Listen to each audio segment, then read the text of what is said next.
अरे आश्चर्य होता है, झूठ बोल करके तुम सोच रहे हो हम संभाल लेंगे।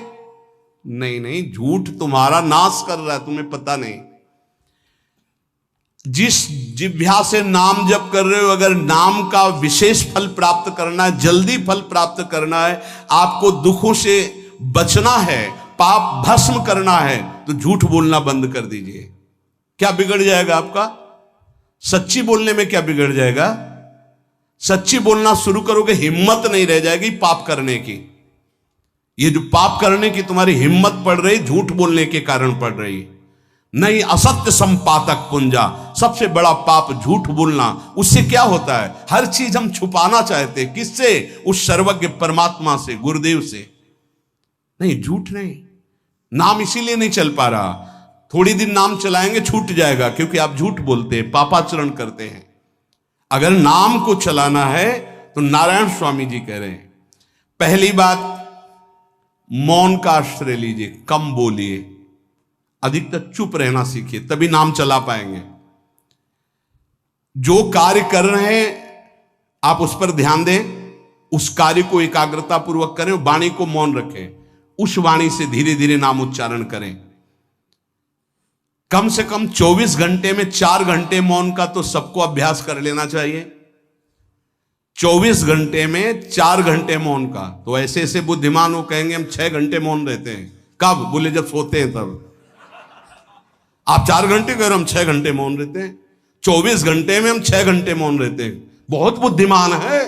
बोले आप 4 घंटे कहते हो, हम 6 घंटे मौन रहते हैं। तो कब आप मौन रहते हैं? बोले जब सोते हैं तो 6 घंटे सोते हैं, मौन ही रहते हैं उस समय। मौन जागृत की कह रहा हूं, 4 घंटे का। नारायण स्वामी के बहुत बड़े महापुरुष हुए, तुम 4 घंटे मौन का अभ्यास करो, ऐसा निकालो 2 घंटे, 2-2 घंटे करके 24 घंटे में 4 घंटे मौन। उस समय हम किसी से बात नहीं करेंगे, नाम जप करेंगे। कार्य करो, कार्य करने के लिए मना नहीं कर रहे हैं। कम बोलो। आजकल लोग अपनी जीवनी शक्ति को बोलने के द्वारा बहुत नष्ट कर रहे हैं, व्यर्थ की बातें करते रहते हैं। 4 आदमी चल रहे हो, आप पीछे चलिएगा, सुनते, बेमतलब की बातें। नाम जप नहीं होगा, वो डिलीट नहीं होंगी, वैसे ही बनी रहेंगी, अगले जन्म के लिए तैयार हो रहा है। इसलिए नाम यदि सिद्ध करना है, नाम का फल लेना है, नाम का आनंद लेना है, तो वृथा भाषण बंद करो, बेकार की बात बंद करो। जितना कम बोलने से काम चल जाए उतना। सामने वाले को बोलने दीजिए, आप बीच में नाम चल रहा है जी, नाम चल रहा है। जब कोई आवश्यक बात हुई, पवित्र शब्द बोल दिया, नहीं चुपचाप सुनो। उसको लग रहा है कि आप संभाषण करो, मान लो रिश्तेदार है, नातेदार है, मित्र, अब आप व्यवहार में हैं, आप सीधे ये तो नहीं कह सकते हमसे बात मत करो। नहीं, हाँ बात कीजिए, लेकिन आप कम बोलिए, उसको बोलने दीजिए, आप नाम जप कीजिए, जरूरत भर बात कीजिए। बात में भगवान की चर्चा हो तो कोई बात नहीं, अगर प्रपंच की चर्चा है तो बचने की कोशिश कीजिए। अपने संबंधियों, अपने दोस्तों, अपने व्यवहारियों से व्यवहार, दोस्ती, संबंध शिथिल कीजिए, तभी नाम में प्रीति होगी। अगर ये कि अब हमारे दोस्त आ गए हैं तो फिर वो दोस्त छूट जाएगा नाम, अब बातें शुरू हो गई प्रपंच की। धन्य है ऐसी बुद्धि जो प्रियजनों से भी संभाषण केवल भगवत वाक्यों का, अन्यथा नहीं। इसीलिए इस मार्ग को वर्ण करना बहुत कठिन है। एक ऐसा तुम्हारा निवास स्थान होना चाहिए अलग, जिसमें अपने रिश्तेदार, नातेदार, व्यवहारियों का प्रवेश ना हो। आपकी शैया अलग होनी चाहिए। अगर नाम जापक नाम सिद्ध करना चाहता है, नाम का फल लेना चाहता है, नाम निरंतर चलाना चाहता है, तो जिस आसन पर आप बैठते हैं उसी में प्रपंची, विषयी, संसारिक वृत्ति वाले बैठेंगे तो भजन की वृत्ति नहीं बन पाएगी। एक ऐसा, वैसे होते हैं घरों में बैठने वालों का अलग, लेकिन साधन कक्ष अलग होना चाहिए अपना। किसी का यदि प्रवेश ना हो तो आप देखेंगे कि आपके साधन के परमाणु आपको वहां बैठते ही तत्काल विक्षेप रहित करके भजन में लगा देंगे। अगर घर में ऐसा कुछ ना हो तो एक आसन अपना अकेला रखिए, जिस पर आप शयन करें वो आसन केवल आपका ही होना चाहिए। अगर वो सार्वजनिक बैठने के लिए ही है, ऐसी व्यवस्था नहीं, तो आसन समेट कर अपना अलग रख दीजिए और दूसरे आसनों पर बैठा लिए, फिर वो आसन हटाकर जब आप शयन करें तो आपका आसन होना चाहिए। इसका बहुत बड़ा प्रभाव पड़ेगा। कोई भी ऐसा दृश्य या पुस्तक ना पढ़ें जो वासनात्मक हो और प्रभु के नाम से आपको विमुख कर दे। अखबार आदि, समाचार आदि, ये हमारे चिंतन को नष्ट करते हैं। अगर नाम जप करना है, निरंतर नाम स्मृति बैठालनी है, एक घटना कई मिनट तक विक्षेप देती है। ऐसा हुआ, कैसे लोग हैं, और उसमें तो समाचार ही हो रहे हैं, सैकड़ों बातें हो रही, पेपर है तो सैकड़ों बातें लिखी हैं, क्या क्या, अब वो सब दिमाग में भर गई। इतना व्यसन है किसी किसी को पेपर पढ़ने का, समाचार पत्र पढ़ने का, कि सुबह होते ही वो विरह में रहते हैं कि पेपर आ जाएगा। आया नहीं, मिला तो ऐसी एकाग्रता से पढ़ते हैं जैसे वेदांत चिंतन करने वाला वेदांत चिंतन। चश्मा लगा, चाय रखी, ठंडी हो रही, उससे मतलब बीच बीच में चाय और चश्मा से और पूरे दिमाग में वही। अब क्या करेगा, जो पढ़ा है उसका चिंतन बनेगा, वही बोला जाएगा। अब जहां चार मिले तो तुम्हें पता है, उत्तर प्रदेश में ये हुआ, मध्य प्रदेश में ये हुआ, चर्चा दिमाग। नाम जापक पूज्य श्री नारायण स्वामी कह रहे हैं, अखबार पढ़ना, दुनिया भर की प्रपंच की जिसमें बातें हैं, ऐसे समाचार, ऐसे टेलीविजन देखना, ये तुम्हारे हृदय में नाम नहीं चलने देंगे, तुम्हारी स्फुरणा को गंदी कर देंगे, बेकार का वक्त खराब होगा। इसलिए अगर आपको पढ़ना ही है तो धार्मिक ग्रंथों को पढ़िए, अपने इष्ट संबंधी ग्रंथों को पढ़िए नाम जपने के लिए। किसी को कभी वचन न दें। पांचवा, बहुत बहुत पॉइंट की बात करें, यदि आपने किसी को वचन दे दिया और पूरा नहीं किया तो भजन का फल वहां जाएगा, ध्यान रखना। यही हमसे सब त्रुटियां होती रहती है अपने लोगों से। जाओ आज से बाद वचन दे दिया, हम ऐसा नहीं करेंगे, नहीं करेंगे चाहे मर जाएं। पर अपने लोग ऐसे फिसड्डी हैं कि शाम के वचन देते हैं और सुबह फिसल जाते हैं, 2-4 दिन बहुत बहुत चला फिर फिसल जाते हैं। बोले कसम से आज से ऐसा नहीं करेंगे। तो आप इसको खिलवाड़ न समझें, आपके सुकृत नष्ट हो रहे हैं, वासना आपके सुकृतों को नष्ट कर रही। दूसरा, जैसे आपने किसी से कहा कि मैं शाम के 5 बजे आ जाऊंगा, तो 5 बजने में 5 मिनट कम होने पर आपको पहुंच जाना चाहिए, 5 मिनट ओवर होने पर नहीं, उसके पहले ही आपको ऊपर। यह संतों के जीवन में देखा गया है। समय का बहुत बड़ा जीवन में अस्तित्व है। अगर आप किसी को समय दें, फिर उसमें प्रमाद स्थिति नहीं होनी चाहिए। 5 मिनट पहले पहुंचिए। समय दिया है किसी को तो 5 मिनट पहले उसको इंतजार ना करना पड़े। रात को सोते समय नाम जापक उपासक विचार करें, मेरा नाम किन किन कार्यों में छूटा, मेरे से कौन कौन सा पाप हुआ, मैंने कौन सी आज गलती की जो नहीं करना चाहिए, और उसे डायरी में नोट करें। नारायण स्वामी कह रहे हैं दूसरे दिन सावधानी पूर्वक वो गलतियां ना होने पावे जो हमने आज की। जब उपासक सत्य बोलना स्वीकार करता है तो उसके हृदय में डर जागृत हो जाता है। ध्यान रखना, डर ये माया के द्वारा प्रेरित है। अगर व्यापार में सत्य बोलेंगे तो पैसा अधिक नहीं आएगा, अगर हम सत्य बोल दिए तो डांट लगेगी, अगर हम सत्य बोल दिए तो सब लोग जान जाएंगे मैं ऐसा गंदा हूं। सच्ची मानिए, सत्य बोलने का नियम ले लीजिए, आप निष्पाप हो जाएंगे, आप महात्मा बन जाएंगे अंदर से, कोई भी पापाचरण आपके जीवन में नहीं रह जाएगा। भगवान का नाम सत्य है, उस नाम को चलाने के लिए झूठ बोलने वाला नाम को कैसे चला सकता है। सत्य बोलने से यदि तुम्हारा नुकसान हो रहा है तो तुम सह जाइएगा। नारायण स्वामी कह रहे हैं उससे बड़ा लाभ आपको श्री भगवान प्रदान करेंगे। आप सत्य बोलिए। आजकल भगवान पर विश्वास नहीं, इसलिए झूठ पर विश्वास है। कलयुग की ऐसी प्रेरणा है कि सब झूठ बोलने लगे हैं। कोई डरता ही नहीं झूठ बोलने में, पूरा का पूरा। जैसे नहीं कहते कुछ तो सत्य होगा, ऐसे ऐसे महानुभाव हैं कि 100% झूठ बोल जाते हैं, 100%। धन्य है मोबाइल जो झूठ बुलाने में बहुत प्रवीण है, बहुत प्रवीण है। अरे भाई हम नहीं मिल सकते, आज हमारा मन नहीं है, खत्म खेल हो गया, सत्य बात है, नहीं मिल सकते आपसे, मत उठाओ फोन। अगर तुम्हें झूठे ही बोलना है तो फोन क्यों उठाओ? नहीं बोलेंगे, नहीं उठाएंगे तो समझ जाएगा कि उनकी रुचि नहीं। ये झूठ क्यों बोलना, सत्य बोलो।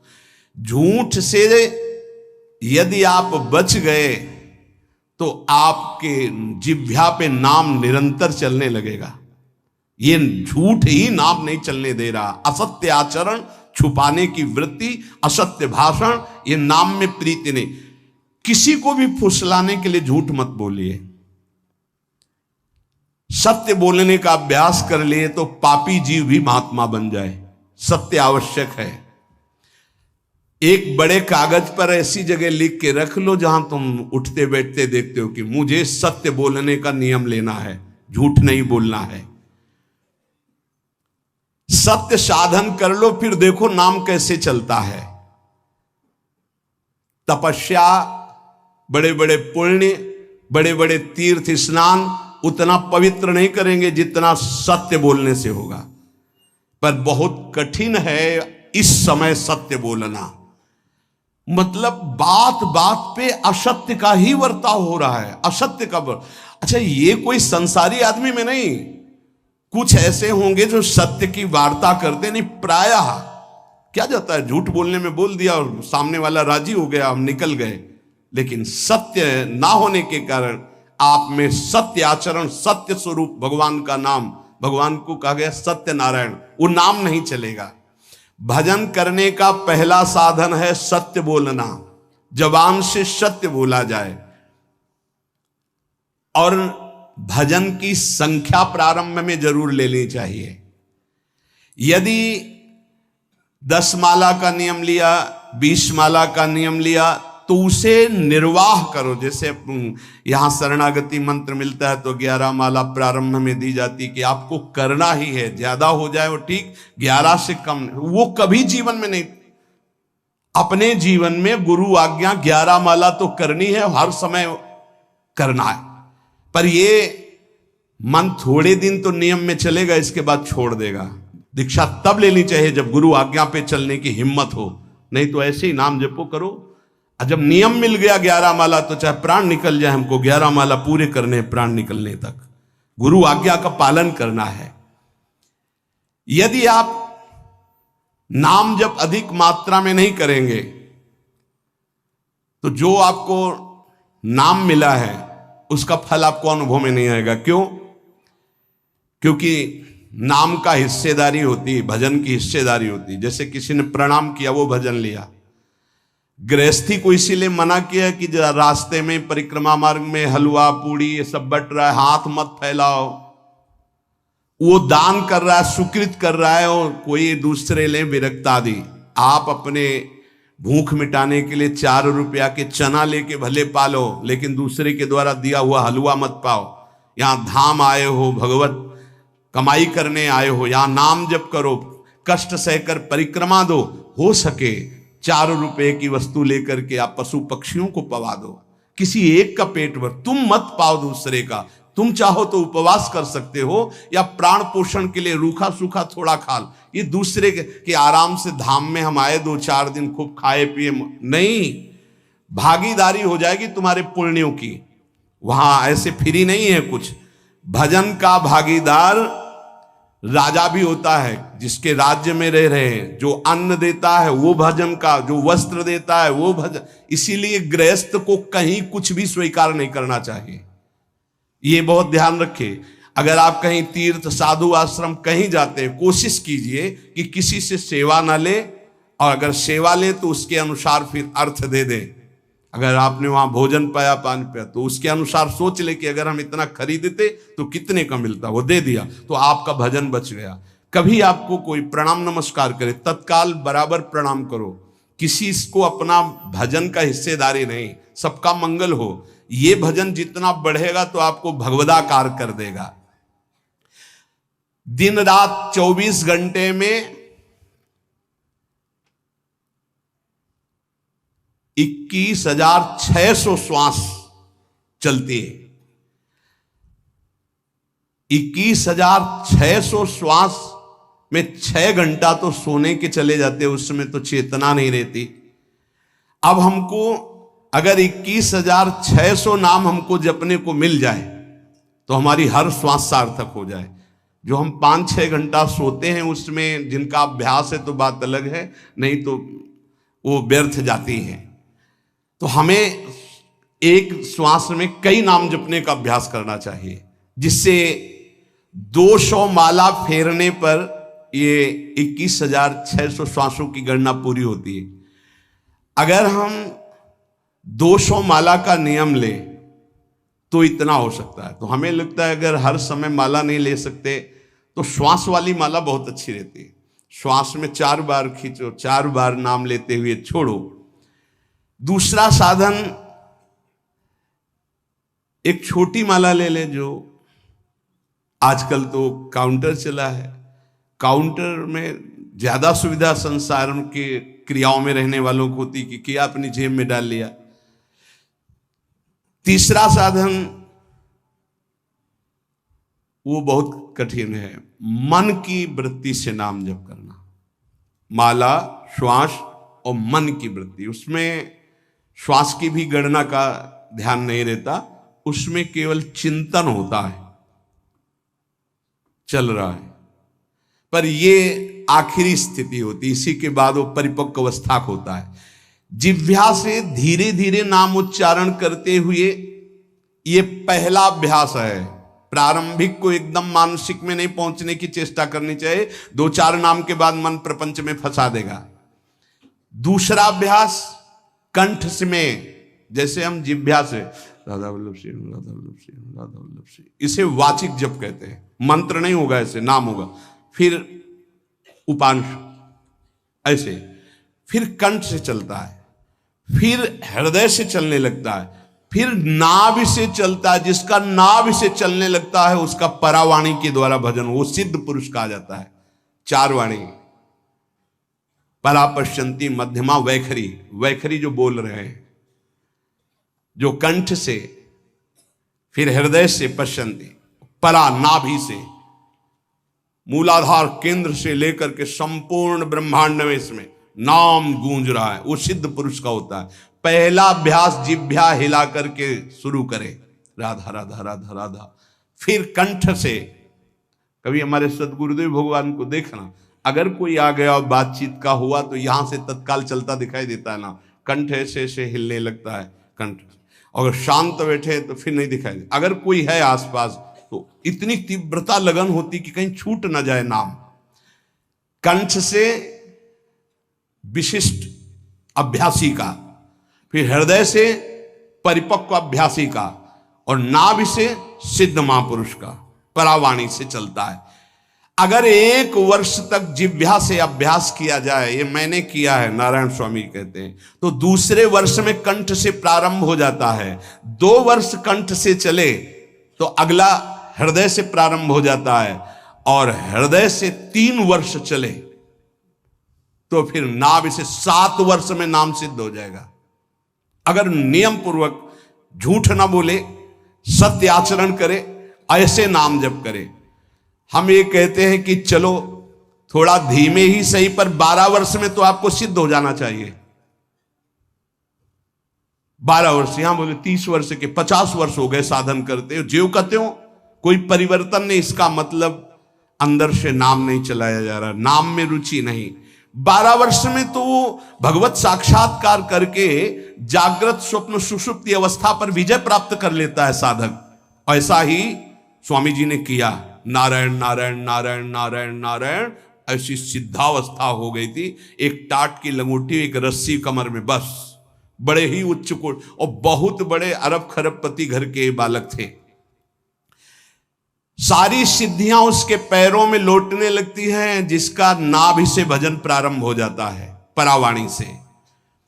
अजपा जाप उसे ही कहते हैं जो नाभि से होता है।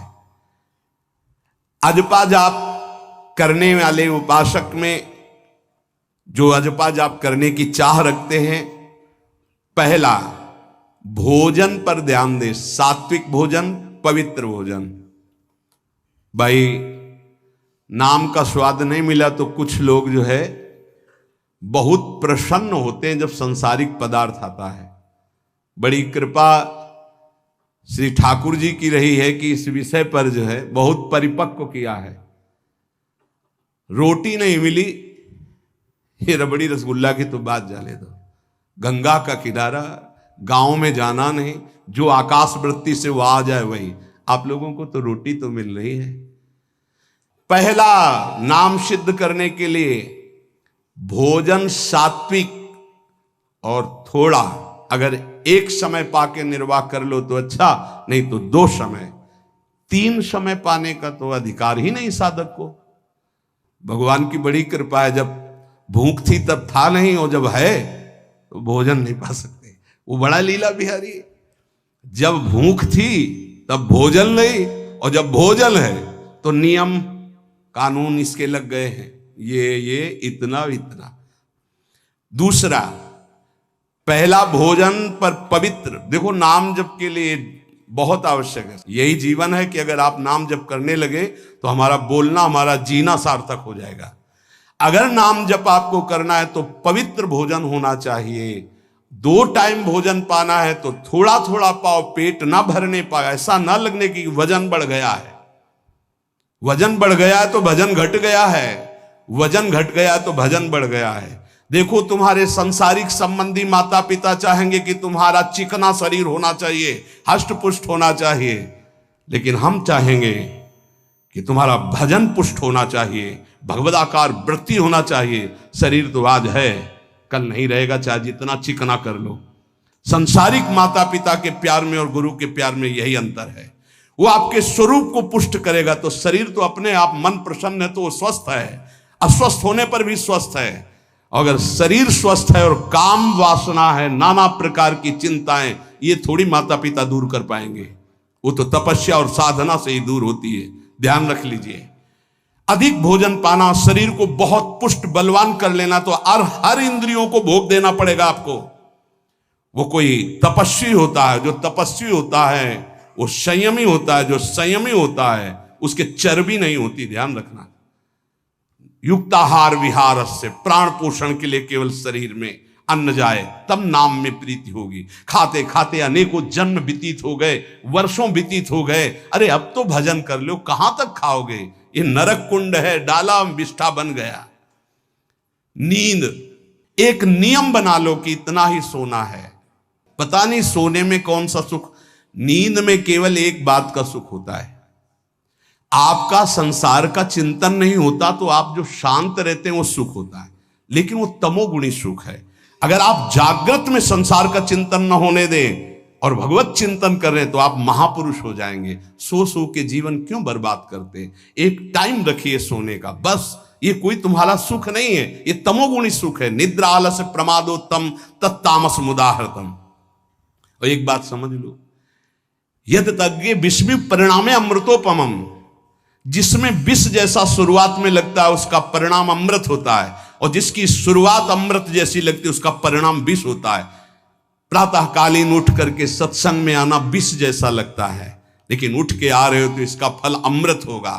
ब्रह्म मुहूर्त में सो रहे हैं, जीवन बर्बाद कर रहे हैं, अरे ब्रह्म मुहूर्त में उठिए, स्नान कीजिए और सच्चिदानंद भगवान में चित्त को जोड़िए। ये विष जैसा लगता है, परिणाम अमृत जैसा होता है।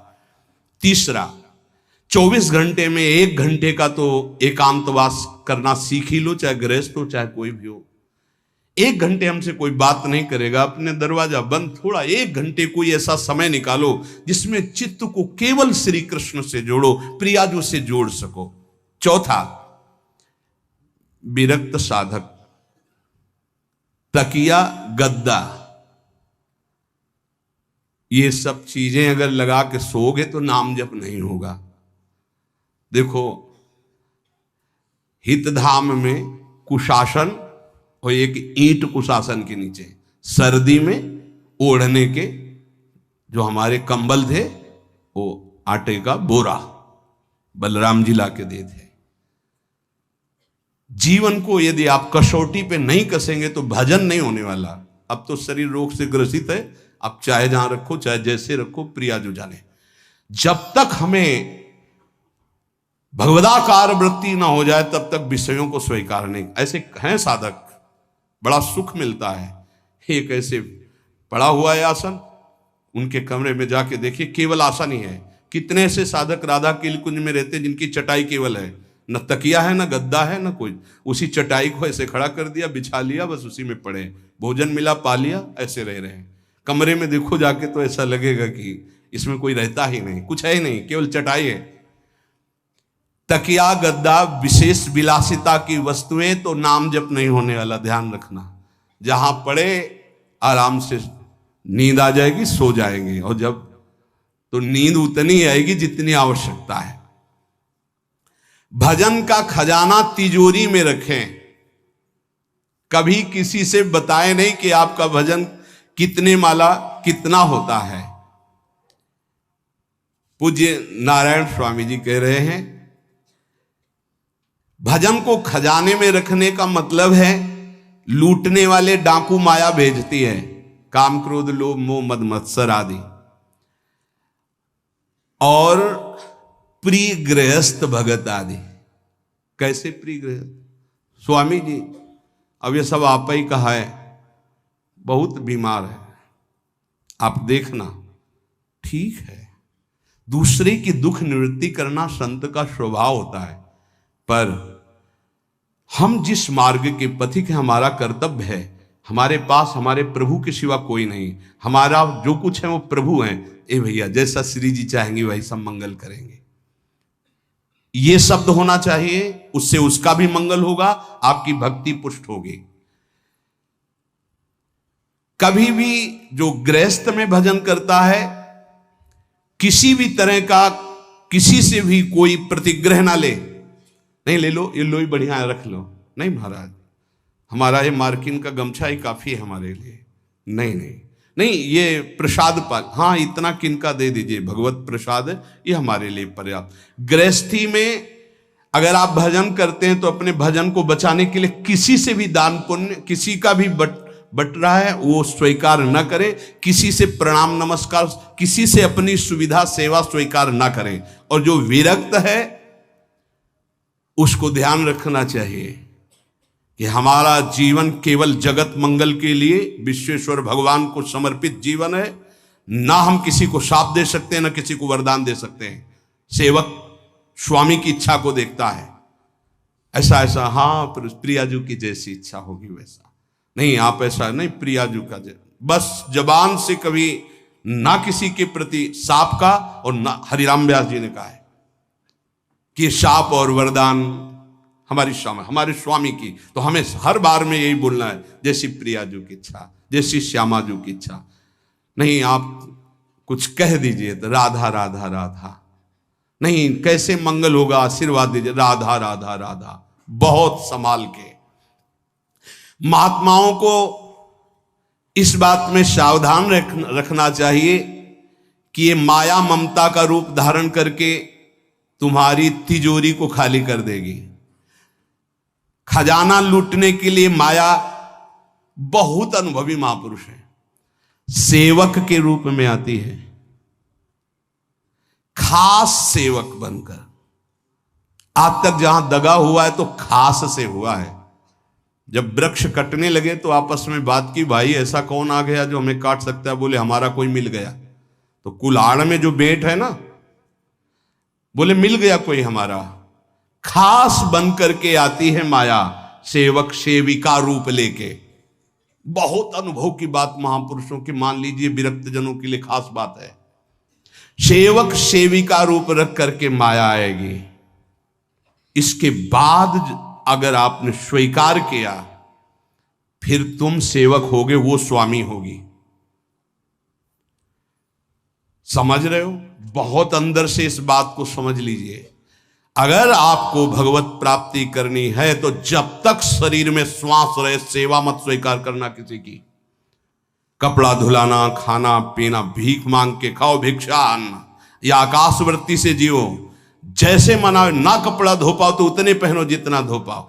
किसी को अपनी सेवा में प्रवेश मत होने दो। अपने शरीर की सेवा, अपने जीवन की सेवा जब तक श्वास है तब तक स्वयं करो, नहीं तो तब लग जोगी जगत गुरु, जब लग रहे निराश, जब आशा मन में भई, जब गुरु और जोगी दास। इसलिए होश में परमार्थ के पथिक को कभी किसी की सेवा नहीं लेनी चाहिए, कभी किसी को सेवक नहीं बनाना चाहिए। भगवत भाव से नेकी कर दरिया में डाल, उपदेश दे दिया चल अपने मार्ग में। जीवन की ये बात हमारी अनुभव की मान लीजिए, अगर निर्विघ्न पंथ निर्वाह करना है तो कभी किसी को यहां सेवक न बनाया जाए।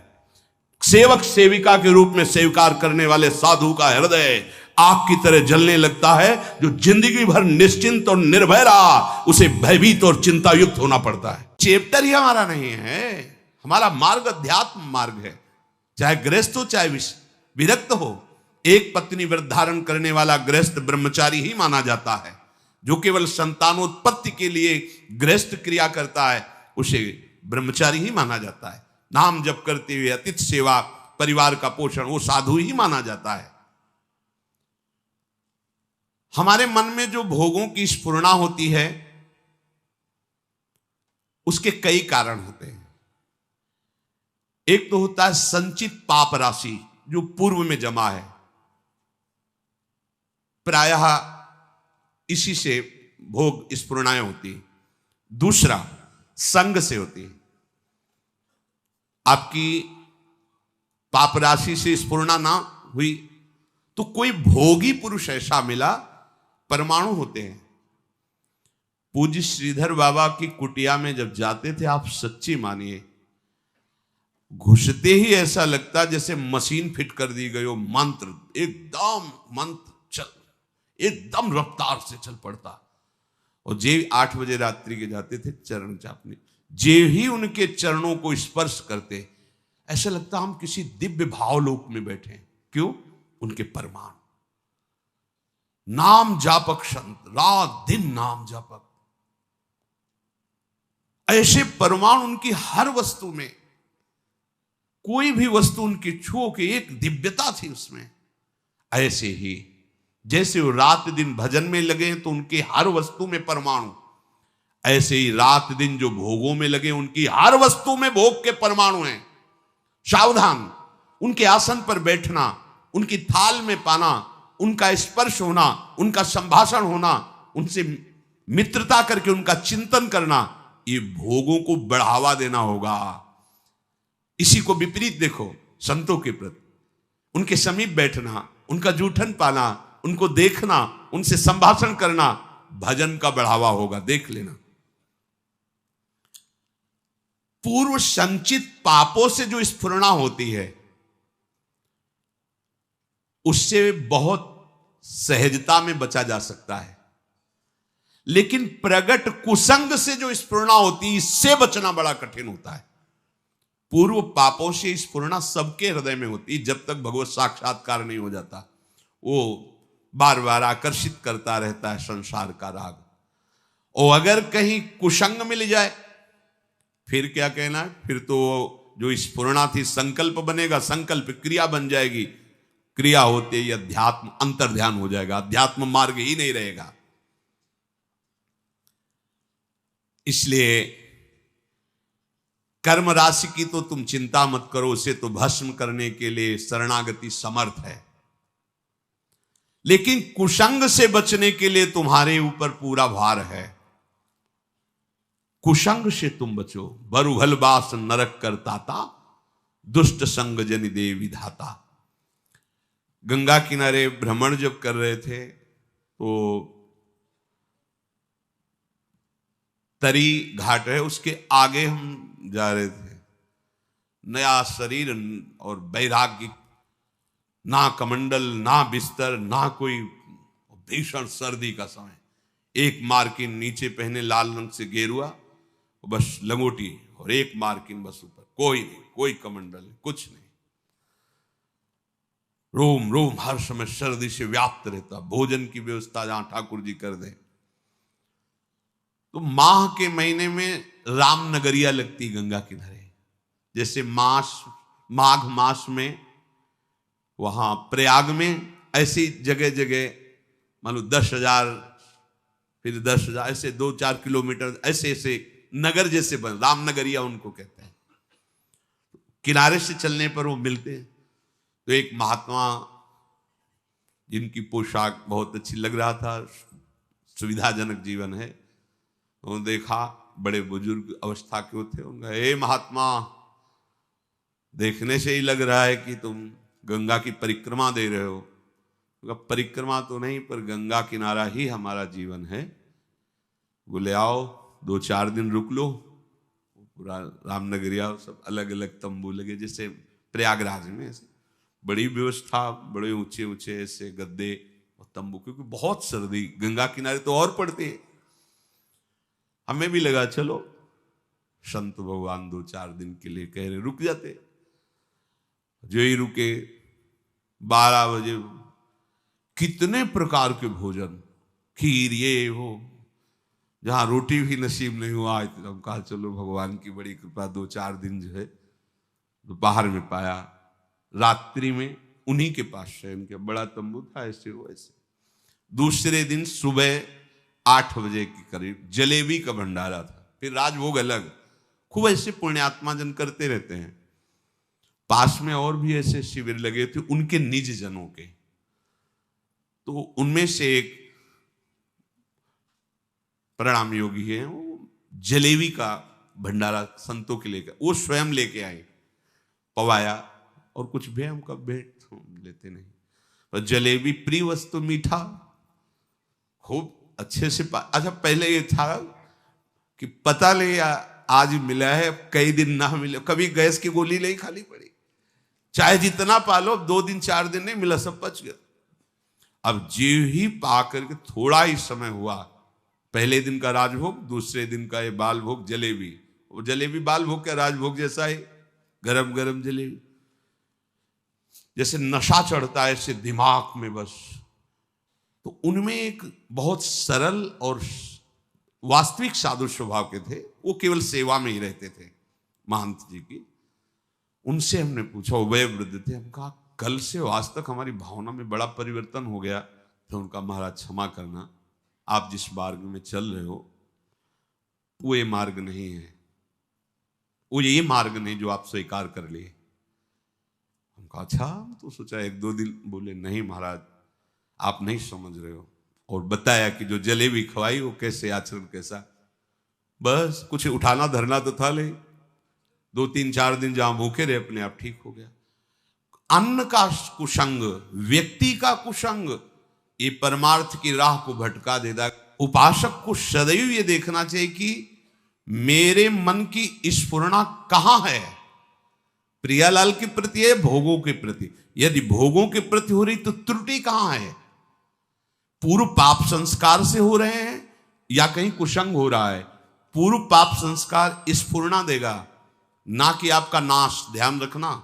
और कुसंग स्फुरना ही नहीं देगा, नाश कर देगा। इसीलिए बल उभर बास नरक करता था, दुष्ट संग जनि दे विधाता। साधक ये बातें समझ नहीं पाता है, फिसल करके ऐसे गिर जाता है। बहुत सावधानी की आवश्यकता है। हर समय अध्यात्म मार्ग पर आपकी दृष्टि बनी रहे।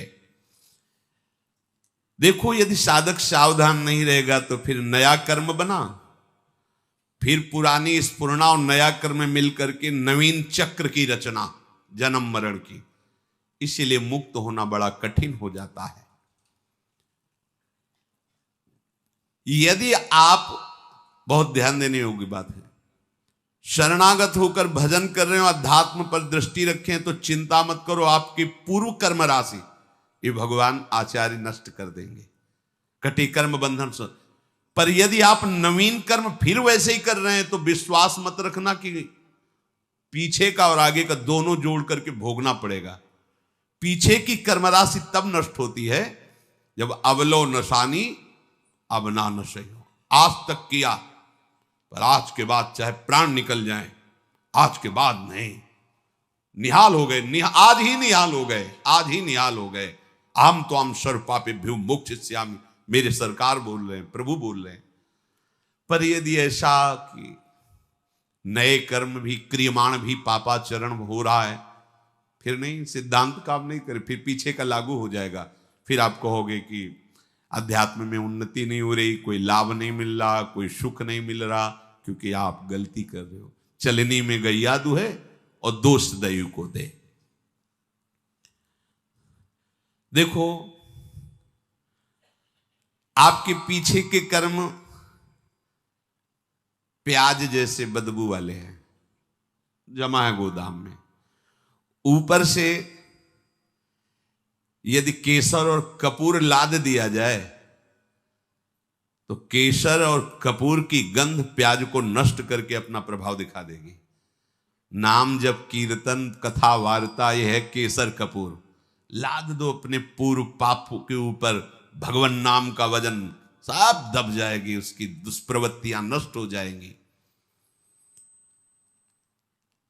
अगर कहीं वायु का झोंका चले और कपूर खुला रह जाए तो उड़ जाएगा, फिर प्याजे की गंध रह जाएगी। माया का झोंका चला और आप अपने यश कीर्ति में, अपनी बड़ाई सम्मान प्रतिष्ठा में, भजन में कमी, मान सम्मान प्रतिष्ठा में बह गए तो उड़ गया कपूर। अब बचा प्याज है, उसकी दुर्गंध शुरू हो जाएगी। कितना महापुरुषों ने सूक्ष्मता से अनुभव किया है। इसलिए ध्यान रहे कि इस माया की वायु का प्रवेश आपके हृदय में ना होने पाए, नहीं दुर्गंध ही रह जाएगी, केसर कपूर की गंध नहीं रह जाएगी। ये माया के प्रवाह का, तूफान का क्या भाव समझें? सबसे ज्यादा अहंकार, इसी में सारे दोष आते हैं। मैं तपस्वी हूं, मैं साधक हूं, मैं ज्ञानी हूं, मैं ध्यानी हूं, मैं बड़ा भगत हूं। इस तरह की अगर अध्यात्म मार्ग में कहीं भी कोई भी वृत्ति है तो वो आपकी दुर्वासना जो दबी हुई है उसको उठा लेगी।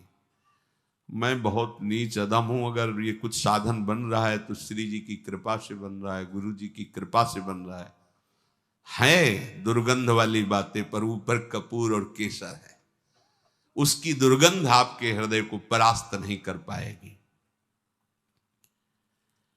उपासक धीरे धीरे अपने बुरे स्वभाव को, बुरे कर्मों को सद्भाव से, अच्छे स्वभाव से दबा देता है।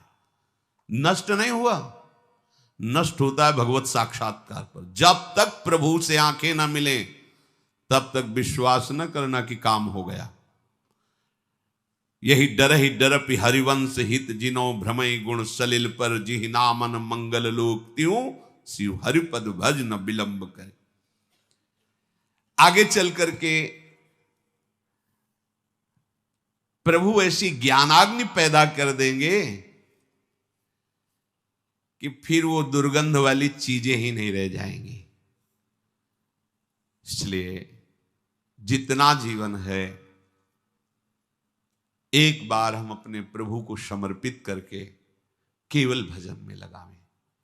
जो भी हम कार्य करें अपने प्रभु को समर्पित करते रहें। भगवान जो बार बार कह रहे हैं ना, मेरे को समर्पित करो, भगवान को कुछ चाहिए नहीं। जैसे भगवान कहते हैं यत् करोषि, जो तुम करते हो, यदश्नासि, जो तुम खाते हो, तुम मेरे को समर्पित करो। ये दुलार है। जब हम किसी वस्तु को प्रभु को समर्पित कर देते हैं तो हर वस्तु में बांधने की सामर्थ्य है माया की।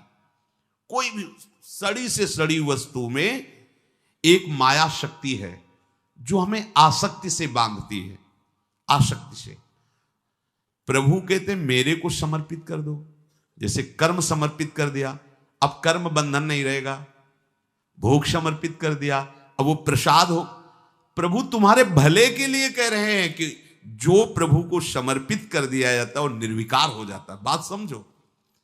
ये भगवान तो कहते हैं कि सब तुम मेरे लिए, अगर नहीं समर्पित करोगे तो दुर्गति को प्राप्त होगे। भगवान तो नाराज होके बोल रहे हैं। नाराज नहीं, उस वस्तु का प्रभाव है। कोई भी कर्म, कोई भी यहां की वस्तु सब बांधने वाली है। समझो पहले, सब बांधते, कोई भी व्यक्ति सब बांधता है। अपने राग से सब मुझे बांधते हैं।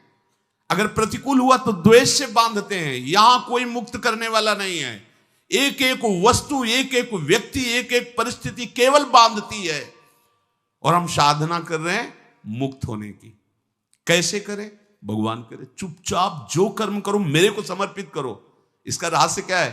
वो कर्म तुम्हें बांध नहीं पाएगा। शरीर स्वस्थ रहे, खूब भोग भोगू, मनमानी हमारी चाह पूर्ण हो, यही हमारा लक्ष्य। देख लो, शरीर में कोई कष्ट ना हो, इंद्रियों का जो भोग जब चाहूं मिल जाए और मन चाही भोग सामग्री इकट्ठा कर लूं, इतना ही लक्ष्य है प्रत्येक मनुष्य का। अगर कोई इससे ऊपर उठाए तो अध्यात्म मार्ग का पथिक है वो। भला कैसे परमानंद की प्राप्ति होगी? अज्ञान से। अज्ञान की निवृत्ति से परमानंद की प्राप्ति है। बड़ा मजाक का विषय बन गया है। पानी में मीन पियासी, मोहि सुन सुनियावे हासी। अगाधानंद सिंधु प्रभु हृदय में विराजमान हैं, उनका मार्ग गुरुजनों ने दे दिया है। खूब सत्संग सुन रहे हैं, पर हमारी चित्त वृत्ति सत्यत्व भाव भोगों में ही किए हुए, ये बड़ा हंसी का खेल है। अब अगर आप सही मार्ग में चलोगे तो एक तमाशा हमने देखा, कुआं में लग गई आग, पानी पानी सब जला और मछली खेले फाग। संतों का है एक तमाशा मैंने दे। जब गुरु कृपा हुई, अध्यात्म का प्रकाश हुआ, तो जितना विषय रस है सब जल गया। जिसमें हमारा मन मछली बना खेल रहा था, सब विषय रस जल गया। शब्द स्पर्श रूप रस गंध। अब वो मन भगवदाकार हो गया। भला पानी जल जाने के बाद मछली फाग आनंद कैसे बना सकती? अब असली आनंद। तो एक तमाशा हमने देखा, कुआं में लग गई आग, पानी पानी सब जला और मछली खेले फाग। ये परमानंद। अब तो मन परमानंद में निमग्न हो गया, क्योंकि विषय रस भस्म हो गया ज्ञानाग्नि से। देखो, हमको बिना अपने घर पहुंचे आराम नहीं मिलेगी। हमारा घर है वृंदावन धाम, प्रिया प्रीतम हमारे घर के मालिक हैं, समस्त प्रेमी जन हमारे परिवार के जन हैं। यही शाश्वत घर है, यही शाश्वत परिवार है। जब तक भटकना है भटक लो, विश्राम स्थल यही है, श्री वृंदावन विश्राम। इस घर में आने की जो राह है, उसके आसपास ऐसी लुभावनी वस्तु रखी गई है कि आप घर की तरफ से पीठ करके उन वस्तुओं की तरफ चल दें। देखो, ये अध्यात्म मार्ग है, बहुत समझना होगा। आर्मी के एक जवान को जब पुष्ट करना होता है तो चढ़ाई में चढ़ना है तो वजन हल्का करना चाहिए ना, और वजन बढ़ा दिया जाता है। 2 किलो 5 किलो 3 किलो, ये ऐसे ऐसे ऐसे, और राइफल और इतना खान पान सामग्री, पूरा बिस्तर जल सब पूरी व्यवस्था फिट। 10 दिन के लिए पूरी सामग्री उसकी पीठ पे लदी हुई, और चढ़ना का है पहाड़ पे। जबकि और हल्का कर देना चाहिए चढ़ाई का समय, नहीं, कमजोर नहीं रखना अपने जवान को। ऐसे ही श्री भगवान कहते, जिस पर मैं कृपा करता हूं सर्वस्व नाश कर देता हूं। बंधु विच्छेदम, परिवार उसके प्रति नफरत करने लगता है। जीवितम कष्टेन सा कष्टेन जीवितम, वो बड़े कष्ट से जीवित रहता है। सुन के डर जाओगे, सुन के डर जाओगे कि अरे भगवान कृष्ण की कृपा का ये फल है, ये तो हमें बिल्कुल नहीं चाहिए। अब इसमें गूढ़ बात है, ये भयावह करके परमानंद की बात श्री भगवान कह रहे हैं। जैसे बनचंद महाप्रभु जब राधा वल्लभ लाल जी का मंदिर बनने का था, तो बहुत से धनी मानी तैयार हुए, तो उनका जो राधा वल्लभ लाल जी का मंदिर बनवाएगा वो मर जाएगा। अब आगे आओ, कौन बनवाएगा? कोई नहीं। सुंदर दास जी ने जब सुना तो उन्होंने विचार किया कि प्रभु के मंदिर बनवाने वाला मर जाएगा, जरूर इसमें कोई रहस्य है, जरूर कोई इसमें आंतरिक रहस्य है। वो आगे आए, उन बंचंद महाप्रभु के चरण पकड़े और कहा, प्रभु ये सेवा मुझे दीजिए। बोले ठीक है तुम्हें जो मंदिर बनवाएगा वो मर जाएगा। बोले प्रभु तैयार हो, वैसे ही मरना है, प्रभु के लिए मरना क्या, तैयार हो, ठीक करो सेवा। पर प्रभु एक इच्छा है, एक बार मंदिर बन जाए और 1 साल राधा वल्लभ जी के पूरे उत्सव देख लूं, फिर मर जाऊं तो। मुस्कुरा दिए, बोले ठीक है, ऐसा ठीक है। मंदिर बना, 1 साल उत्सव हुई और श्री जी के सामने बनी वृषभानु नंदनी आज, भूषण वसन विविध पहिरेतन, पिय मोहनित साज।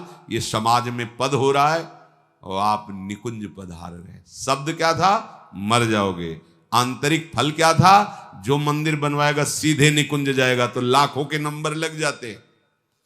बात वही है, लाखों तैयार हो जाते, केवल मंदिर बनवाने से निकुंज की प्राप्ति।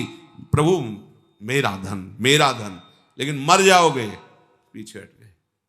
समझ रहे हो ना, महान वस्तु को भयावह में छुपाया गया है। भगवान कह रहे जो मेरा अनन्य भक्त होता है और मैं जिस पर कृपा करता हूं उसका सर्वनाश कर देता हूं। सुन के ही भय लगता है। दूसरी बंधु विच्छेदम, परिवार का कोई प्यार नहीं कर सकता उसे, ये मैं रचना रचूंगा। सा कष्टेन जीवितम, कष्ट पूर्वक जीवन जिएगा, मरेगा भी नहीं, कष्ट पूर्वक जिएगा।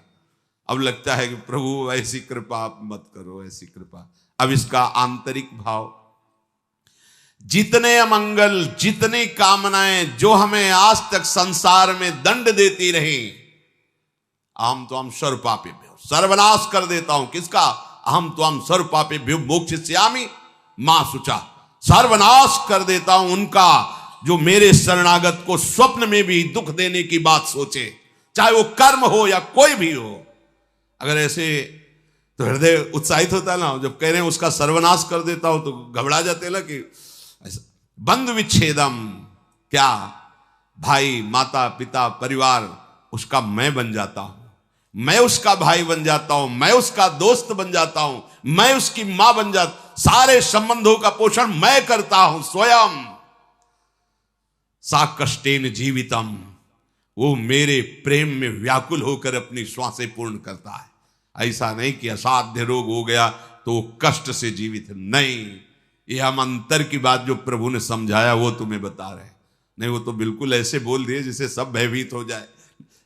बहुत कीमती वस्तु को भयावह जगह रखी जाती है। देवलोक में अमृत रखा हुआ है, वहां 2 सर्प ऐसे हैं, अपलक दृष्टि से रहते हैं। उनकी दृष्टि में जो आएगा तत्काल भस्म हो जाएगा, चाहे देवता हो या कोई हो, उनकी दृष्टि नहीं पड़नी चाहिए, क्योंकि अमृत है। कोई भी कीमती वस्तु बहुत सुरक्षित रखी जाती है, तो भगवत प्राप्ति बहुत सुरक्षित रखी गई है। हमारा घर धाम है, नित्य धाम। तो कह रहे यहां तक आने के लिए इतनी सुहावनी वस्तुएं, इतने सुहावने भोग, इतनी सुहावनी वाटिकाएं रची गई है मार्ग में कि आपको लगेगा जाना तो है ही है, थोड़ा देर विश्राम कर, बस जहां तुमने वहां रमण करने की सोची तो मार्ग गायब।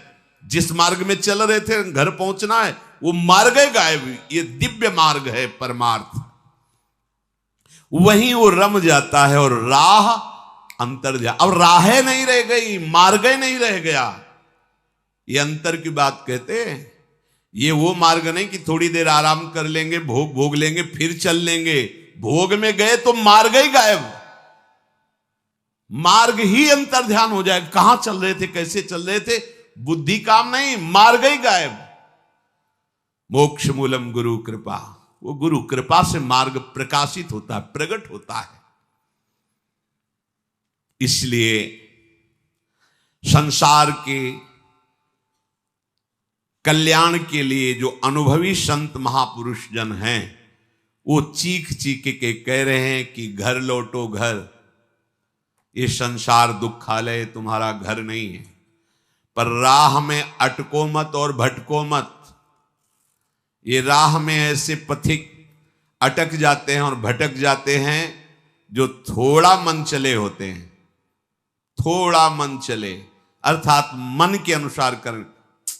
इस मार्ग में मन चलों का खेल नहीं है। इस मार्ग में मन को निग्रह करना है, मन को हटा करके अपने प्रभु तक पहुंचना है। कब तक इस मन को दुलार करते रहेंगे? थक गए।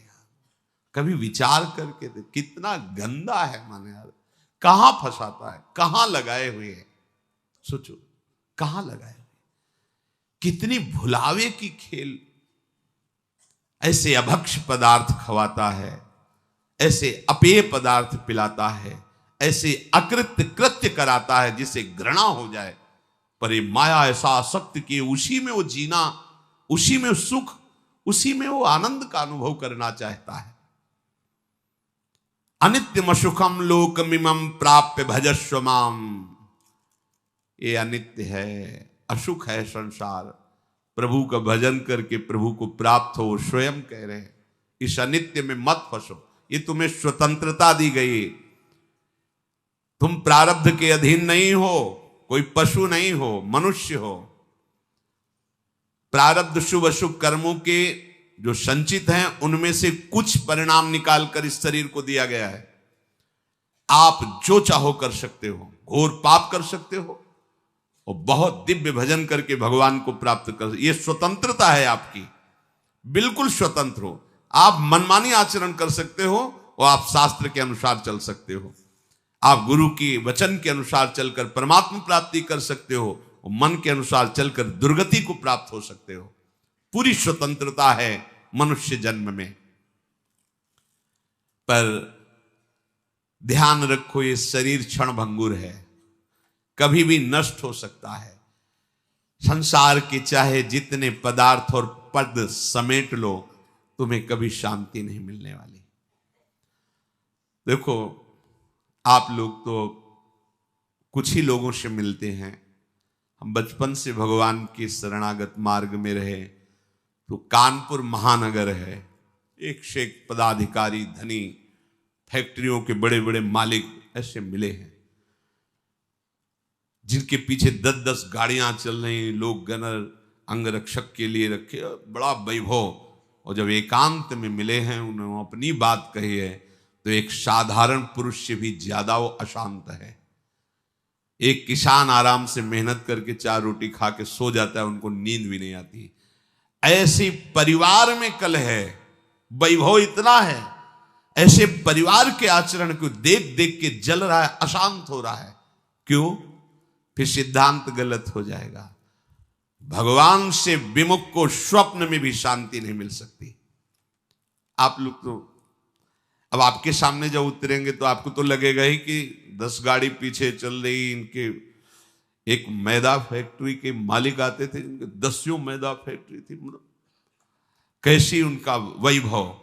पर जब एकांत में बात करते तब हृदय यही कहता, ओहो, भगवान से विमुख होने के कारण देखो सब कुछ है लेकिन कुछ नहीं है। जिसे शांति कहते हैं, जिसे सुख कहते हैं, जिसे विश्राम कहते हैं, वो नहीं।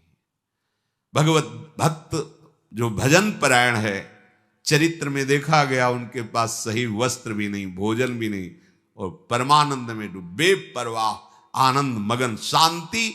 उनके हृदय में शांति क्या, उनके समीप पहुंच जाओ तो तुम शांत हो जाओगे, उनके दर्शन कर लो तो हृदय विश्राम मानने लगेगा। इसलिए तुम्हें यदि परमार्थ का, अध्यात्म का मार्ग मिल गया तो तुम बड़े भाग्यशाली हो। अब तुम्हें सावधानी ये रखनी कि मार्ग छूटने न पावे। अध्यात्म मार्ग बहुत बड़ी कृपा से मिलता है। ये हम लोग अज्ञानी हैं, पाए रतन चीन्ह्यो नहीं, दीन्ह्यो करते डाल। ये माया श्री कृष्ण की मोहे सब संसार।